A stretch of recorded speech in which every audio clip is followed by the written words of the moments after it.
Il y a quelque temps, assez récemment, un peu presque par surprise, le chef de l'État de Syrie est tombé, ou plutôt il s'est enfui, et il a été remplacé par quelqu'un qui s'est imposé, qui a pris la direction de l'État, mais il s'agit d'un groupe qui a été qualifié quand même d'islamiste. Alors donc, qu'est-ce qui se passe avec le nouveau chef de ce pays?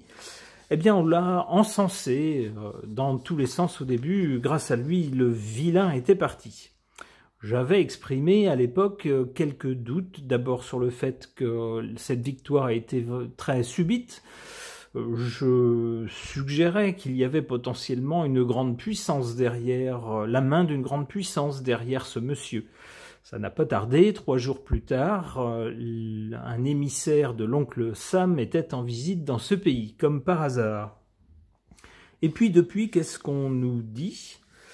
Eh bien, diverses nouvelles qui, à mon avis, ne sentent pas très bon. D'abord, ça commence par une révision du programme scolaire, où toutes les références laïques sont subtilement remplacées par des références à l'islam. On fait l'impasse, on supprime des poésies qui mettaient en valeur la femme et la beauté de la femme. Ça, on n'en veut plus.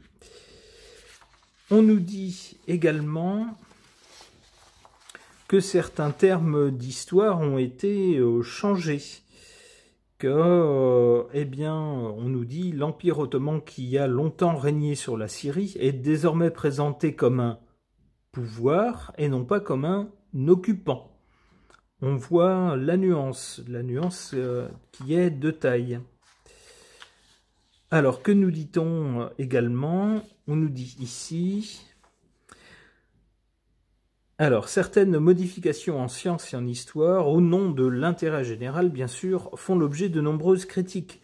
Nombre de ces changements laissent présager un enseignement fortement influencé par un rigorisme islamique.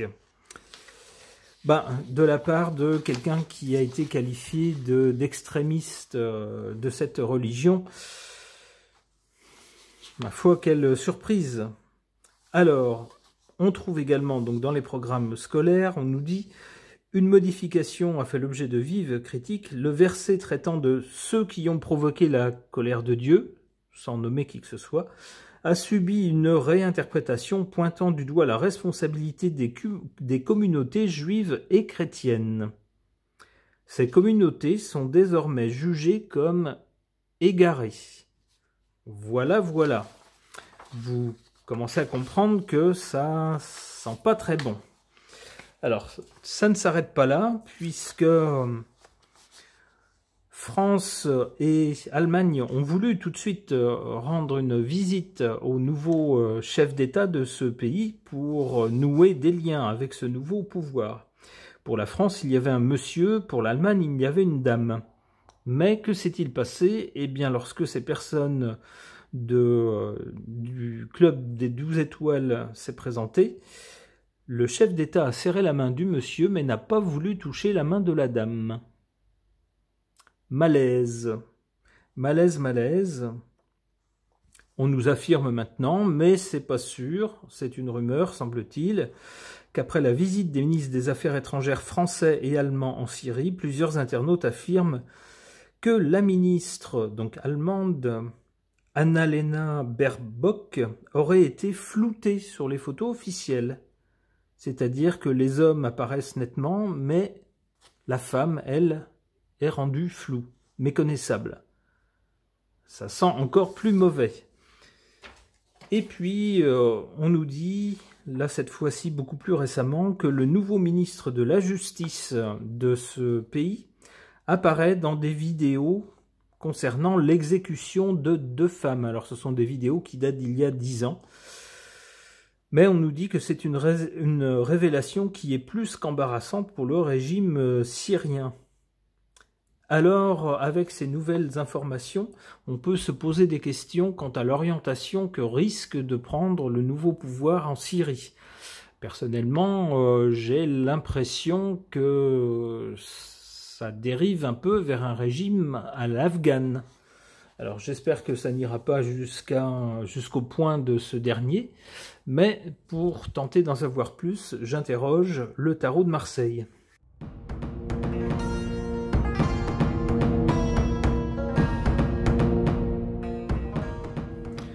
Alors que suggèrent ces cartes concernant le nouveau pouvoir en Syrie? Du côté du passé, avec l'ermite, on voit un chemin qui a été long, compliqué, difficile. En effet, ça fait des années que la Syrie est quasiment dans un état de guerre. Ça a commencé avec ceux qu'on a appelés, je crois que c'est l'État islamique ou quelque chose comme ça. Enfin, donc des rebelles qui semblent être apparus de nulle part, super entraînés, avec des armes dont on ne sait pas qui leur a fourni, on ne sait pas non plus qui les a entraînés, on ne sait pas qui leur a donné le sens de la tactique. Vous voyez, ce genre, autant de questions qui sont pourtant importantes pour comprendre la mécanique des choses. Eh bien, donc, un pays qui a dû faire face à ces troubles pendant des années, qui avait fait appel à la Russie. Lorsque la Russie a répondu présent, ça a été plié assez rapidement. Mais il semble que récemment, le partenaire russe n'ait pas répondu présent. Ce qui a entraîné donc un changement de régime assez rapide. En quelques jours, ça a été fait. Mais pour le présent, concernant ce nouveau régime, on a cette carte de la papesse. C'est-à-dire qu'on a des gens intelligents au pouvoir, mais des gens qui ne disent pas tout, qui ont, eux, leur programme symboliquement dans leur livre, entre leurs mains, mais qui ne disent pas tout, qui ne vont pas révéler ce qu'ils souhaitent faire. Ils ont malgré tout un plan en tête. Du côté de l'avenir, c'est pas très réjouissant. Avec le chariot, on nous parle de militaires. Il y aurait donc un régime autoritaire en préparation.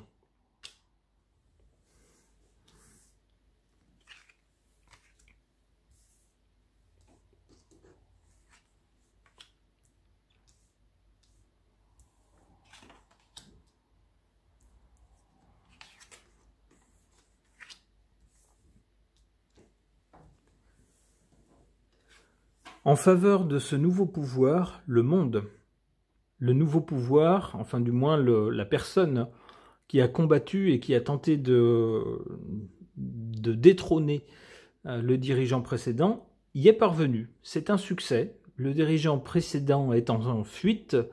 Le personnel qui le servait a fait preuve d'allégeance envers le nouveau pouvoir, donc c'est un succès au niveau national.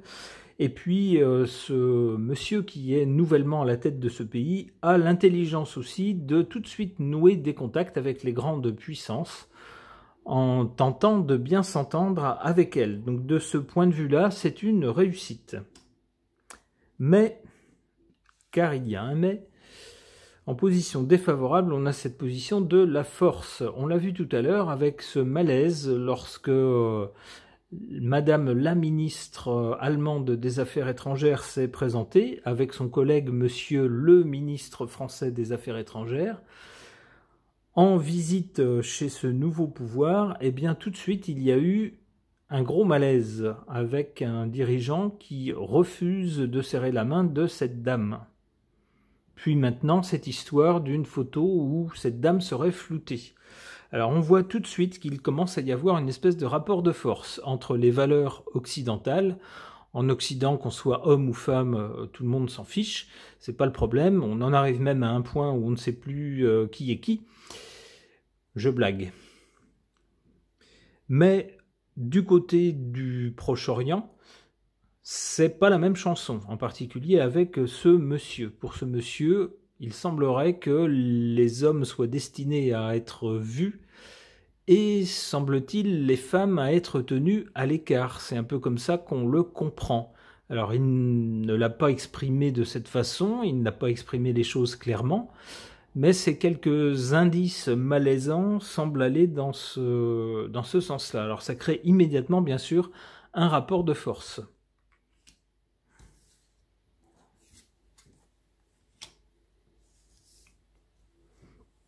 Pour l'avenir donc, avec le chariot, j'interprète ça comme une carte des militaires, donc on aurait un régime très fort, un régime autoritaire, suivi d'un changement. Alors un changement de quelle nature? D'accord, ok. Alors après avoir donné des gages dans un premier temps, fait bonne figure auprès des grandes puissances internationales, on aurait ensuite un changement, après qu'un régime autoritaire a été mis en place, on aurait un changement dans le sens d'un pays qui partirait complètement en vrille, avec un dirigeant en tout cas qui partirait complètement en vrille. Ne serait plus du tout sur l'image qu'il avait donnée au départ, mais n'en ferait qu'à sa tête pour donner une orientation tout autre au pays. Alors...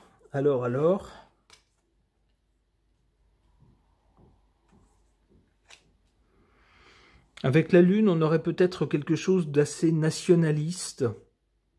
En tout cas, ça causera des inquiétudes. Avec la Lune, c'est incertain. L'avenir est incertain. Il y aura des choses qui seront cachées, pas mal de choses cachées, c'est ce que suggère la carte en tout cas. Certaines choses seront visibles, sans doute celles qu'on voudra que l'Occident voie, mais d'autres, pour d'autres, on n'aura pas d'infos, ou des infos biaisées. Ok. Concernant le nouveau pouvoir en Syrie, dont l'attitude du nouveau chef d'État et dont les premières mesures font naître de sérieux doutes quant à l'orientation que ces gens souhaitent faire prendre au pays, j'interroge mon oracle Béline augmenté.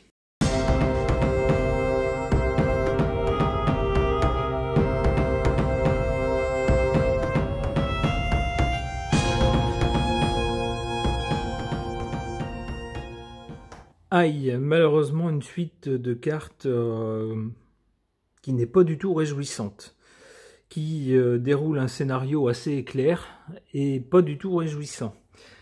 Du côté du passé récent, on a cette carte de Mars avec le feu, on voit deux coqs qui s'affrontent, on peut y voir les deux chefs d'État, l'ancien, celui qui est en fuite, et le nouveau, celui qui a pris sa place. Il y a eu bien sûr bataille.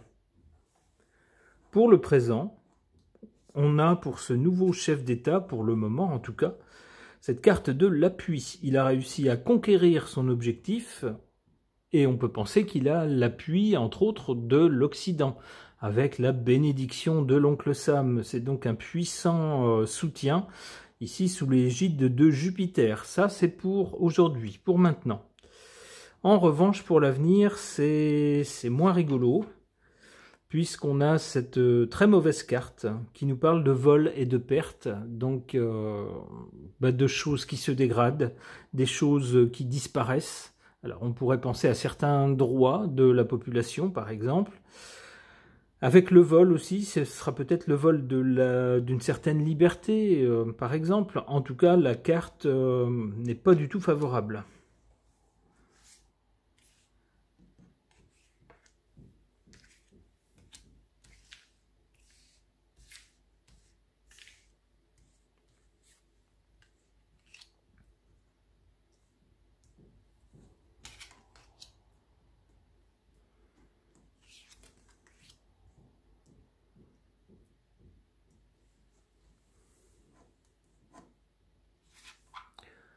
En carte favorable, le départ. Ben oui, ce monsieur, le nouveau chef d'État, a réussi à obtenir le départ de l'ancien. L'ancien, ça y est, il a quitté le pays, il n'est plus là, il ne l'aura plus jamais dans les pattes, puisqu'il est parti. Donc il a le champ libre. Voilà, la place est nette pour pouvoir faire ce qu'il veut.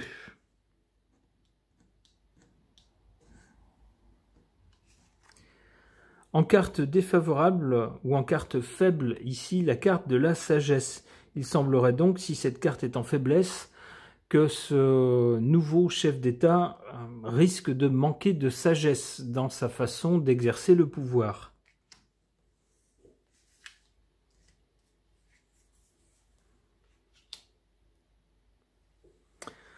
Aïe!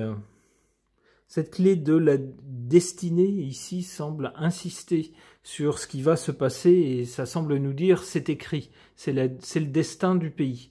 ce qui va se passer. Or, ce qui va se passer, on le voit avec la carte d'avant, c'est vol-perte, avec une vilaine bestiole, une chauve-souris et un rat. Ce qui, vous le reconnaîtrez, n'est pas un bon présage pour le pays et pour la population. Qu'est-ce que ça nous dit d'autre?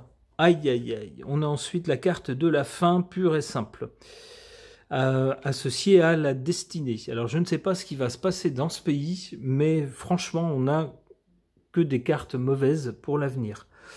Alors, j'espère me tromper, hein, peut-être que mon interprétation est tout à fait erronée, je l'espère. Hein, j'espère que tout ira bien pour ce pays et pour ses habitants, mais ce n'est pas, d'après moi, ce n'est pas ce que disent ces cartes-là. Ce tirage est maintenant terminé, merci de l'avoir suivi.